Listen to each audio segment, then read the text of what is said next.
పెద్దనాన్న కొనిచ్చిన మొబైల్ నచ్చిందా అనన్య? చాలా బాగుంది పెద్దమ్మా. పింక్ కలర్ నా ఫేవరెట్ కలర్. బ్లాక్ కదా, పింక్ అంటున్నావేంటి? కవర్ తొలగించా. ఎందుకు? ఏంటి పెద్దమ్మా, అంత కూడా తెలీదా? మొబైల్కి కేస్ తొడిగించి ట్యాంపర్ గ్లాస్ వేస్తే మొబైల్ సేఫ్గా ఉంటుంది తెలుసా?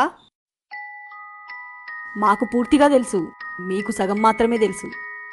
అంటే మనిషి తయారు చేసిన 30,000 మొబైల్ని ఇంత జాగ్రత్తగా చూసుకుంటే దేవుడిచ్చిన అందమైన దేహాన్ని ఇంకెంత బాగా చూసుకోవాలి?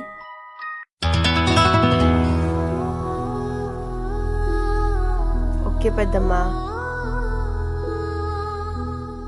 పెద్దమ్మా